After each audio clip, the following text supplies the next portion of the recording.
오늘은 반복 업무가 왜 기회비용인지 이야기해 보겠습니다.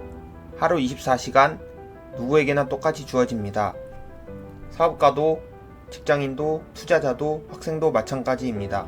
그런데 시간이 지날수록 결과의 차이는 점점 커집니다. 왜 그럴까요? 능력의 차이도 있겠지만 생각보다 더 큰 차이는 시간을 사용하는 방식에서 발생합니다. 많은 사람들은 돈을 아끼는 방법에 집중합니다. 하지만 성공한 사람들은 시간을 아끼는 방법에 더 집중합니다. 왜냐하면 돈은 다시 벌 수 있지만 시간은 다시 살 수 없기 때문입니다. 생각해 보겠습니다. 사업을 운영하다 보면 매일 반복되는 업무가 있습니다.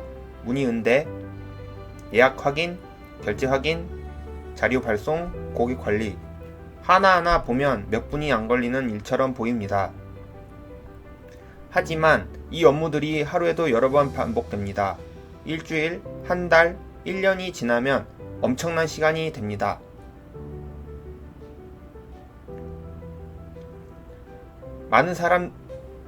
많은 사업자들이 하루 종일 바쁘게 일하고 있는데도 성장이 느린 이유가 여기에 있습니다. 중요한 일보다 반복되는 일에 시간을 쓰고 있기 때문입니다.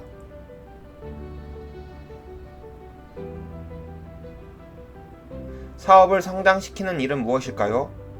새로운 상품을 만드는 일, 콘텐츠를 만드는 일, 마케팅 전략을 만드는 일, 고객 경험을 개선하는 일, 사업을 확장하는 일. 그런데 정작 중요한 일보다 반복 업무에 대부분의 시간을 사용하고 있다면 성장은 느려질 수밖에 없습니다. 그래서 성공한 사람들은 시간을 사려고 노력합니다.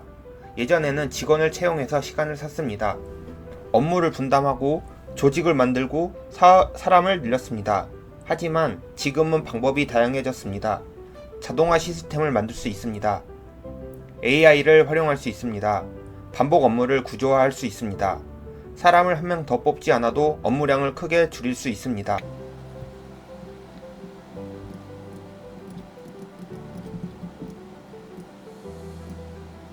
결국 중요한 것은 얼마나 열심히 일하는가가 아닙니다.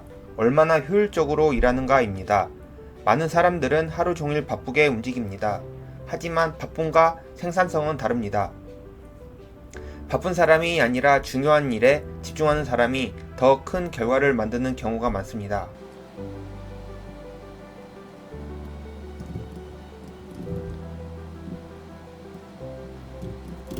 예를 들어 두 사람이 있다고 가정해 보겠습니다.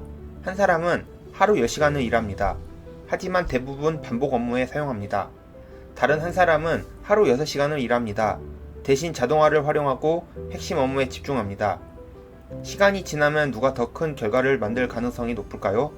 결국 차이는 시간의 양이 아니라 시간의 질에서 발생합니다.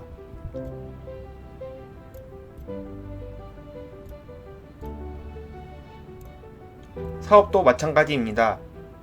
반복 업무가 많아질수록 대표의 성장은 느려질 수 있습니다. 왜냐하면 새로운 기회를 찾을 시간이 없어지기 때문입니다. 새로운 상품 개발, 콘텐츠 제작, 고객 분석, 사업 확장, 이런 일들은 시간이 남아야 할 수 있습니다. 그래서 반복 업무를 줄이는 것은 단순히 편해지기 위한 것이 아닙니다. 기회를 만들기 위한 것입니다. 기회는 대부분 여유가 있을 때 보입니다. 매일 반복 업무에 쫓기고 있다면 새로운 가능성을 발견하기 어렵습니다. 자동화는 결국 시간을 벌어주는 도구입니다. 그리고 확보된 시간은 새로운 수익을 만드는 자원이 됩니다. 그래서 사업에서 중요한 질문은 얼마나 더 일할 수 있을까가 아닙니다. 어떤 일을 하지 않아도 되게 만들 수 있을까입니다. 반복 업무는 단순한 일이 아닙니다. 보이지 않는 기회비용입니다.